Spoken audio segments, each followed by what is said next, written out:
Hi, it's Maureen. Grab yourself a tea or a coffee because I feel like this is going to be a longer and candle-infused video.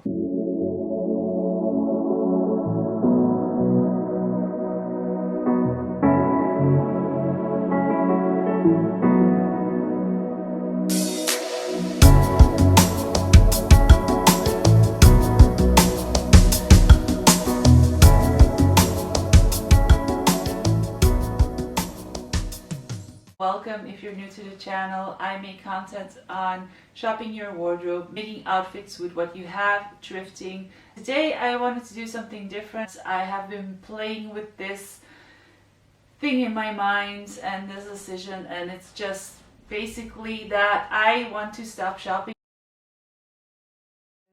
I feel like shopping is the icing to my cake. So I feel like you have two types of persons in this world.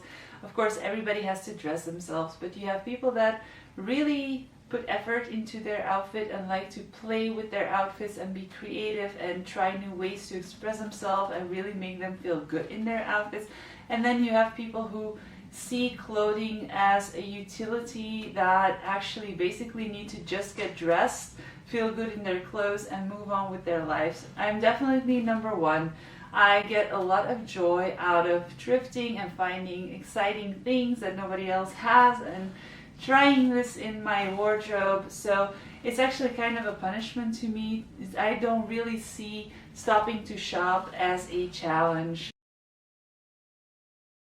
I am basically only doing it because the cost of living in Europe with the rising gas and electricity prices and cost for food and everything is basically making it impossible for me to maintain my lifestyle and our lifestyle as a family. So it's actually a drastic measure, because if I'm not going to do this, I don't know how we're going to end up. So this is not one of those fun challenges like, oh, I'm going to do a no spend period, or no, as long as there was a little bit of wiggle room for me to have my joy, aka go to the thrift store, I would. But of course, I don't spend excessively. I'm not a compulsive buyer, but of course, little amounts of money throughout the month really add up to one big amount of money. The other reason is our tenant that lives downstairs is leaving, and we have decided to not replace him, and having peace of mind really outweighs the financial benefit of him paying us a rent. But of course also that has to be brought in balance. So I'm going to stop spending money, so I'll try to increase my income. I have been building up to this point and watching a lot of YouTube videos on this topic. I really got annoyed by people saying that they weren't doing this for financial reasons. Definitely there is some financial reason behind most people that stop spending money. And I really get annoyed with people saying that stopping to shop is easy, like just stop shopping, it's not that hard. Well, guess what? Every addiction is really hard to break, and shopping addiction is nothing different. So as I said, I don't think I'm a real shopping addict, but I do feel like I have to change my ways, because like if I could be living as I'm living now, there wouldn't be any problems, but I do have to adapt myself to this new situation and adapt our family to this new situation. So there is no other way around this. Leading up to this decision, I have read the book Atomic Habits that talks about breaking a habit by making that bad habit difficult, then implementing a good habit by making that good habit easy for you to do, easy for you to follow up with. So the book is full of tips and tricks on that matter. Also like adding an habit to something you already do, like for instance, I like to scroll on Instagram and I like to look at interesting pictures of outfits that I can recreate. So I also want to read more. I could say like I'm going to read 1 page or 2 pages. I have to read 2 pages before I can scroll on Instagram. The chances are that I will forget about scrolling on Instagram altogether because I started my book and it's interesting.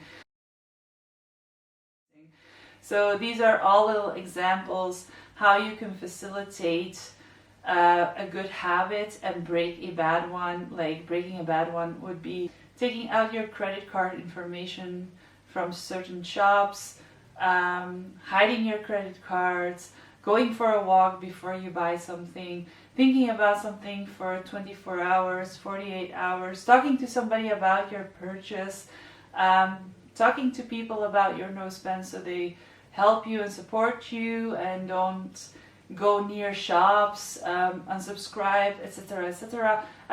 I'm sure you heard all these tips before, so that is definitely also the route I'm going to take. I'm not going to put myself in the position anymore that I'm in a thrift store and that I really have to resist looking at those clothes because this is really a punishment. It's better that I would just stay at home and focus my attention elsewhere. The kind of videos I will be making will be mainly the same. I use a 10-item capsule wardrobe system because I feel like it's easier to change out items that don't work for you. I feel like also you don't have to wait 3 months to replace or change your items. I feel like if something doesn't work for you, you can switch it up more easily and make it work within the 10-item capsule wardrobe. It's just a lot easier to spot if something isn't working if you're working with lesser items. I'm still going to recreate looks, talk about somebody's style, try to do some hacks, talk about vintage handbags, so the usual content. The only thing is that I won't be bringing anything new into my wardrobe and I won't be thrifting, I won't be scrolling on secondhand apps to find a certain thing that fits my style and that can work within my wardrobe. I'm really going to try to appreciate what I have and work with what I have because there is no other solution. I already did a no spend year in 2020, so I definitely know that I'm capable of doing it, but it was also because times were really hard and I had to save up all my money because my house was falling apart and I had to save all my money for building supplies to rebuild my house, and it wasn't like I was really getting a high of going to handyman stores. It made me not spend any money on myself, on clothes, on beauty products, and I went about 1.5 years without buying anything. But I kind of felt like, I kind of hoped like I was over this deprivation period and the good times were coming, but it seems like the good times aren't coming. It seems like it's even getting worse. So I will have to force myself and just do it and suck it up. So yeah, this is my little rant on my no spend intentions. I will be keeping you updated from time to time on that. So thank you for listening to my rant and this video. I hope I didn't bore you too much. And if you have some no spend tips, please comment in the comment section below. We can all use some help here right now. So thank you for watching and we'll see each other next week.